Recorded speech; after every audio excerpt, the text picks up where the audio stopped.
एक नया किसान का रजिस्ट्रेशन करने के लिए सबसे पहले तो आपको गूगल पे सर्च करना है पीएम किसान। जैसे आप सर्च करोगे तो पहला जो लिंक आता है pmkisan.gov.in वाला, आपको इसी पे क्लिक करना है। अब जैसे मैंने क्लिक किया है तो पोर्टल का जो इंटरफेस है कुछ इस तरीके का आएगा, जिसमें कि आप एक फार्मर हो, एक नया रजिस्ट्रेशन करने के लिए नीचे की तरफ आओगे तो फार्मर कॉर्नर का एक ऑप्शन दिया गया है।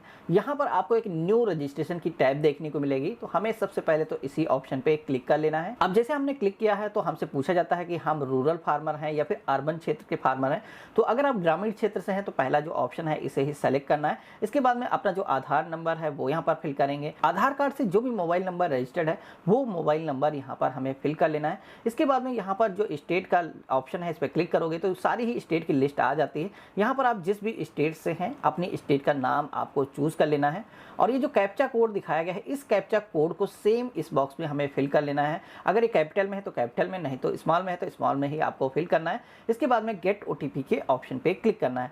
तो इतना करते ही आपके आधार कार्ड से जो भी मोबाइल नंबर पंजीकृत होगा उस पर एक ओटीपी जाएगा, जो कि यहाँ पर आप देखोगे कि हमारे फोन पर ओटीपी जा चुका है। तो वो ओटीपी यहाँ पर हमें फिल करना है। ये जो कैप्चा कोड है नया फिर से आया है, इसे हमें इस बॉक्स में फिल कर लेना है। इसके बाद में हमें सबमिट के ऑप्शन पे क्लिक कर देना है। अब सबमिट के ऑप्शन पे जैसे ही मैंने क्लिक किया है तो अगेन हमारे सामने एक ओटीपी का ऑप्शन आया है, जो कि ऑथेंटिकेशन होने के लिए आया है। अगर आपने इससे पहले कोई दूसरा मोबाइल नंबर रजिस्टर्ड किया है तो अब आपके आधार कार्ड से जो मोबाइल नंबर पंजीकृत होगा वही मोबाइल नंबर पर फिर से एक ओटीपी आया होगा, वो ओटीपी आपको यहाँ पर फिल कर लेना है। इसके बाद में आपको वेरीफाई ओटीपी के ऑप्शन पे क्लिक कर लेना है। अब जैसे हमने वेरीफाई ओटीपी के ऑप्शन पे क्लिक किया है तो यहाँ पर आप देखोगे कि फार्मर की जो डिटेल है ऑथेंटिकेशन हो करके ऑटोमेटिक यहाँ पर आ चुकी हैं। यहाँ पर बहुत सारी डिटेल इस फॉर्म में पहले से ही फिल है, जिसमें कि आपको यहाँ पर इस फॉर्म में जो भी इंफॉर्मेशन फिल नहीं दिखती है, ब्लैंक है, उन सारे बॉक्स में आपको अपनी जो इंफॉर्मेशन है उसे फिल करने की जरूरत है। जिसमें कि सबसे पहले यहाँ पर डिस्ट्रिक्ट का जो ऑप्शन है इसमें अपनी डिस्ट्रिक्ट सेलेक्ट करेंगे। यहाँ पर सब डिस्ट्रिक्ट यानी कि अपनी जो तहसील है उसको चूज कर लेंगे।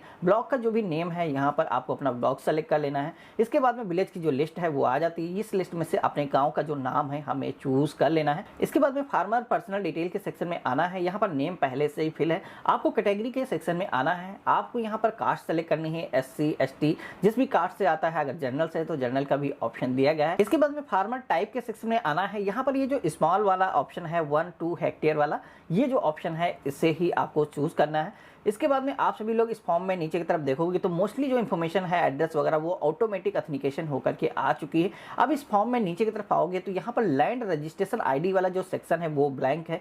ये आईडी आपको यहाँ पर फिल करने की जरूरत होगी। अब ये जो आईडी है आपको कहाँ से मिलेगी तो इसको लेकर के परेशान होने की जरूरत नहीं है। बहुत सारे किसान यहीं पर आकर के अटक जाते हैं। तो ये जो रजिस्ट्रेशन आईडी है आपको अपना भूलेख के पोर्टल से निकालने की जरूरत होगी। तो भूलेख की डिटेल को निकालने के लिए सबसे पहले तो गूगल पे आपको सर्च करना है भूलेख, स्पेस दे करके अपनी जो स्टेट है उसका नाम आप सभी को सर्च करना है। जैसे आप सर्च करोगे तो आप सभी के सामने इस तरीके की जो वेबसाइट है आ जाएगी, जहां पर आप सभी को सबसे पहले तो आपका जो भी डिस्ट्रिक्ट है यहाँ पर चूज कर लेना है। सब डिस्ट्रिक्ट तहसील यहाँ पर सेलेक्ट कर लेना है। विलेज का जो नेम है आप यहाँ पर सेलेक्ट करेंगे।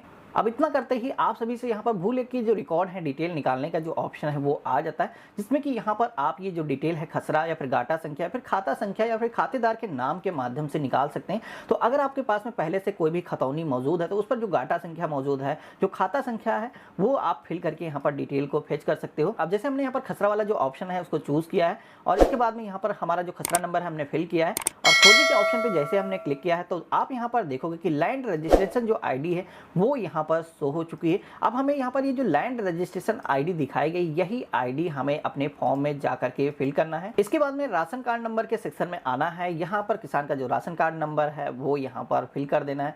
डेट ऑफ बर्थ के सेक्शन में पहले से डेट ऑफ बर्थ फिल है। यहाँ पर आप सभी को पीएम किसान मानधन योजना के बारे में बताना है कि क्या इसके साथ ही में आप इस योजना का भी बेनिफिट लेना चाहते हो। तो अगर आप यहाँ पर यस का ऑप्शन सेलेक्ट कर देते हो तो आप सभी को पीएम किसान मानधन योजना का भी बेनिफिट मिलने लगता है। लेकिन यहाँ पर इस योजना में कुछ आप सभी को भी कंट्रीब्यूशन करना होता है। वैसे तो इसके बेनिफिट कई सारे हैं, तो इसका जो वीडियो है मैंने बना रखा है वो उसको देख करके आप डिसाइड कर सकते हैं। बाकी यहाँ पर हम नो के ऑप्शन पे ही क्लिक करेंगे। इसके बाद में अब यहाँ पर नीचे एक लास्ट ऑप्शन हमें दिया गया है ओनरशिप लैंड होल्डिंग का, जिसमें कि सबसे पहले तो आपको यहाँ पर बताना है कि आपकी जो ज़मीन है वो ज़मीन जॉइंट अकाउंट है या फिर सिंगल अकाउंट है। तो यहाँ पर इससे मतलब ये है कि अगर आप सभी की जो ज़मीन है वो पैतृक है, उस परिवार में कई सारे लोग उस ज़मीन के मालिक हैं, तो आपको उस केस में जॉइंट का ऑप्शन सेलेक्ट करना है। या फिर जो खाता संख्या, जो गाटा संख्या यहाँ पर आप फिल करने वाले हो उसके आप अकेले ही मालिक हो, सिंगल यूज़र हो, तो आप सभी को यहाँ पर ऑप्शन दिया गया है, आप उस केस में सिंगल का ऑप्शन सेलेक्ट करेंगे। तो यहाँ पर हम जैसे ही चूज़ करेंगे, इसके बाद नीचे की तरफ आपको ऐड का ऑप्शन देखने को मिलेगा, जहाँ पर अब हमको अपनी जो लैंड की डिटेल है वो यहाँ पर हमें फिल करने की ज़रूरत होगी, जिसमें कि आप सभी को सबसे पहले तो यहाँ पर सर्वे खाता नंबर के सेक्शन में आना है। यहाँ पर अपना जो खाता नंबर है वो फिल करेंगे। डायरेक्ट खसरा नंबर के सेक्शन में आना है। यहाँ पर आप सभी को अपना जो खसरा नंबर है वो फिल करना है। यहाँ पर आप सभी को अपना जो एरिया है वो हेक्टेयर्स में फिल करना है, जितनी भी जमीन है। तो यहाँ पर आप सभी को कोई भी कंफ्यूजन हो तो ये सारी डिटेल आप अपनी जो खतौनी है उस पर देख सकते हो। सेम उसी तरीके से यहाँ पर आकर के सारी डिटेल फिल करना है। इसके बाद में आप सभी को यहाँ पर बताना है कि आप सभी के पास में ये जो जमीन है इसके मालिक आप कब से हो। यहाँ पर डेट दी गई है बिफोर, यानी कि इससे पहले, या फिर या जो डेट दी गई है इसके बाद में। तो यहाँ पर आप सभी को ये डेट का ऑप्शन सिलेक्शन करना है कि कब आप इस जमीन के मालिक हुए हो।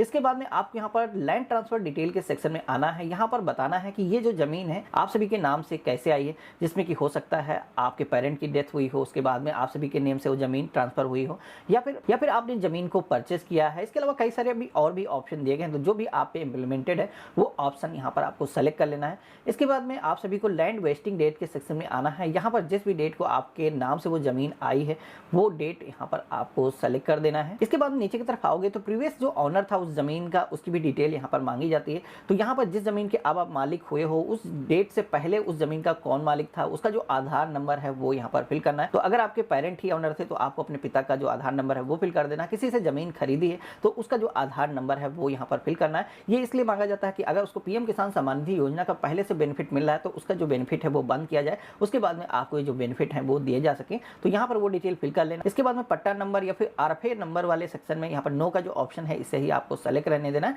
और पेज में नीचे की तरफ आना है। यहाँ पर आप सभी को एक सपोर्टिंग डॉक्यूमेंट अपलोड करने के लिए बोला जाता है, जो कि यहाँ पर आपको अपना जो लैंड की रिकॉर्ड है यानी कि खतौनी है वो यहाँ पर अपलोड करना है, जिसको आप सभी को पीडीएफ फॉर्मेट में यहाँ पर अपलोड करना होगा। अब ये जो खतौनी है आप सभी लोग अगर इंटरनेट से डाउनलोड करते हो तो पीडीएफ फॉर्मेट में ही डाउनलोड होती है। इसके अलावा अगर आपके पास में पहले से है तो आप उसको फोटो से कैप्चर करके उसको भी पीडीएफ में ऑनलाइन कन्वर्ट कर सकते हो। कई सारे टूल आते हैं, तो यहाँ पर आप सभी को कन्वर्ट करने के बाद में वही फाइल यहाँ पर अपलोड कर लेना है। तो यहाँ पर मैंने ये जो है फाइल अपलोड कर ली है। अब हमें यहाँ पर सेव के ऑप्शन पे क्लिक कर देना है। तो इतना करते हुए आप देखोगे कि पीएम किसान सम्मान निधि योजना के अंतर्गत जो हमारा रजिस्ट्रेशन है वो सक्सेसफुली हो चुका है। यहाँ पर आप देखोगे कि हमारे रिकॉर्ड्स सबमिट हो चुके हैं, ये हमें मैसेज आ चुका है।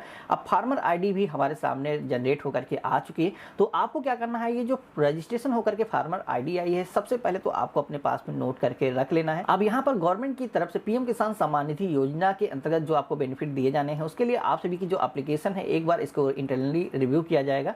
आप सभी के पास में वेरिफिकेशन के लिए भी कॉल आ सकती है, जिसके बाद में आप सभी को पीएम किसान सम्मान निधि योजना के जो बेनिफिट है वो मिलना स्टार्ट हो जाते हैं। बाकी इस योजना का स्टेटस कभी भी